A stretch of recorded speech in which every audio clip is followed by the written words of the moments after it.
it's the first time that we're doing it. I want everyone to understand what game we're even playing. A phrase that Andrew Ivins, our director of scouting, uses all the time when he's talking about players is arrow pointing up.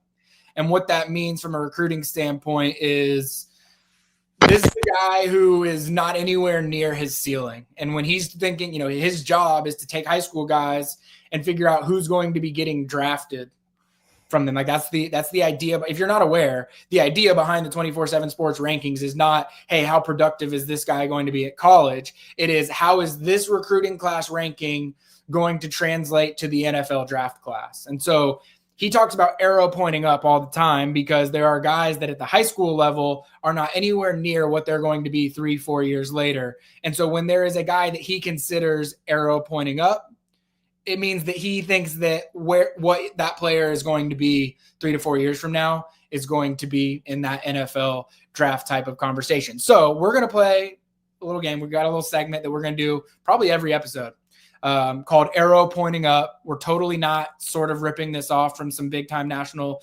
podcasts. This is totally original, completely new idea by us. Trademark, copyright. Trademark Arrow Pointing Up. Copyright probably goes to Andrew Ivins, but either way, let's do it. Arrow pointing up. Jordan, I'll throw it to you. Who you got arrow pointing up?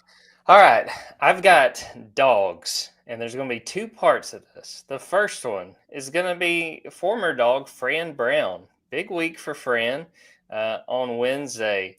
Named Bear Bryant Newcomer Coach of the Year. And then also named Steve Spurrier First-Year Coach of the Year. I think that was FWAA. What a fantastic year for Fran Brown. I, thought that pairing, him and Syracuse, had a chance to work. But what did they end up, 9-3? I mean, they were fantastic. They beat Miami. He's thanking Dabo after that game. Or, he's saying, hey, you're welcome, Dabo. You're welcome, Dabo. I got you in the ACC title game. A huge shout out to Fran. I mean, I have to imagine, Ben, that surprised you as much as it did me. He had a fantastic first year at Syracuse. Yeah, Fran Brown's allowed to shower this offseason, I would imagine. 9-3 is crazy. Knocked Miami out of the playoff race. I had no doubts about who Fran Brown was as a coach and his ability to motivate the people around him. Obviously, his recruiting acumen speaks for itself over his entire career as an assistant coach. But to do what he did year one at Syracuse, which, mind you, is not the most – it's not a Power 4 job where everyone screams and says, oh, you're going to go there and be able to be successful right away. Like, it's a place that you would imagine is going to take some time. He did a great job in the transfer portal. Hell, I mean, he had the leading passer in all of college football this season in Kyle McCord. So impressive stuff year one from Fran Brown. And then the second part, the Dawgs. I'm going to talk about my dog, Maya. She turned 4 years old today. She, if you follow me on social media, you get to see her every Monday. She is a Staffordshire Terrier. It's sort of like a pit bull, but Maya Monday is usually a thing. And if you follow me on Twitter during the football season, we do the college football pick'em. There's about 100 people in there, and Maya is one of them. And she never picks a cat. She does not pick birds, not a big fan of birds. And Ben, if there's a dog in the game, she's picking the dog. She's got to stay with, she says, pups stick together. So happy birthday, Maya. 4 years old. Had to shout out a damn good dog. Well, for starters, Maya Monday is one of my favorite going things on the internet right now. If Hugh and Wayne Mungus weren't enough to draw people to YouTube, Maya should. If you are listening to this, you're missing out on some great pictures on YouTube of Maya right now. She is one of the damnedest good dogs that there ever was. Yeah, I'm a little biased, but when you're thinking arrow pointing up, you got to give it to a damn good dog.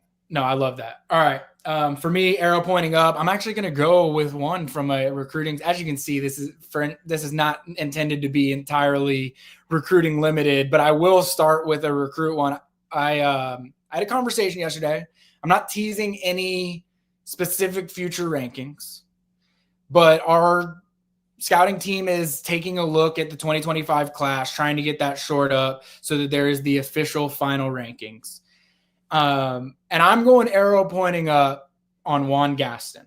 And this comes as not as a surprise because I think very highly of Juan. I've seen him play basketball, very talented basketball player for his size, but he was someone that really, really impressed folks down in Orlando for the Under Armour All-American game.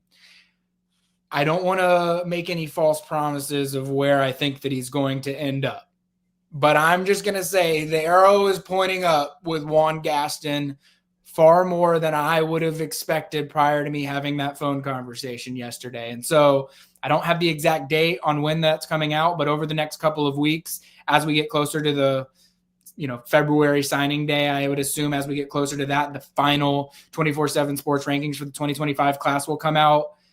Juan Gaston, arrow pointing up. I'm teasing it for our rankings guys.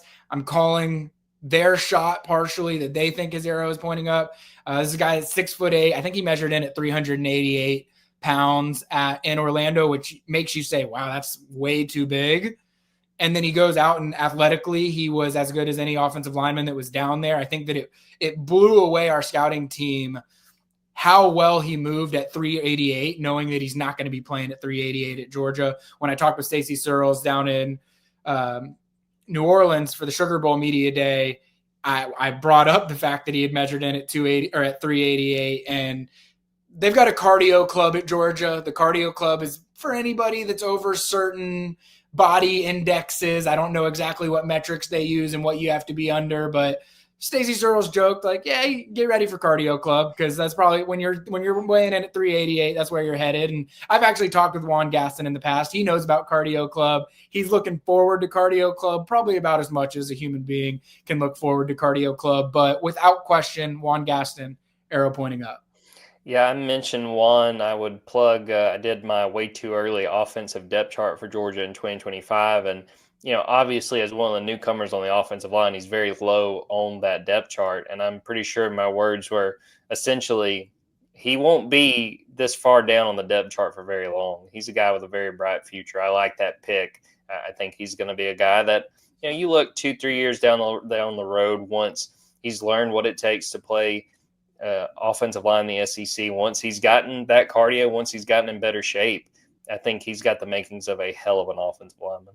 Absolutely. And then also arrow pointing up. I haven't been to one of these yet, Jordan, but I'm curious. Are you familiar with the Athens Rock Lobsters? I am. I have not been yet. My wife and I are going, I think, January 30th, but I've heard nothing but good things. But give us what your thoughts are on the Rock Lobsters, and I've got a little show and tell once you've kind of given your thoughts on them.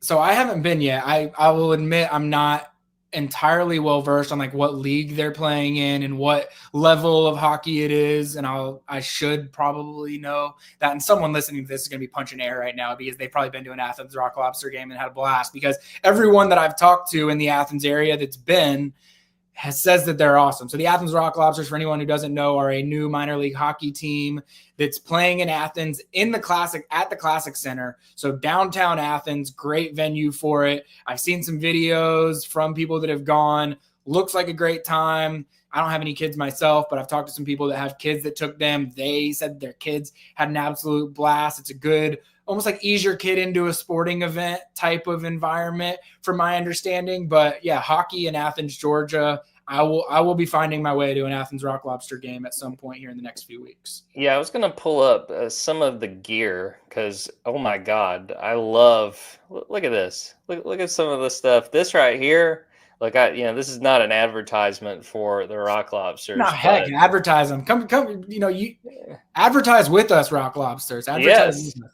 But look at that. This logo is badass, man. I love this. Yeah.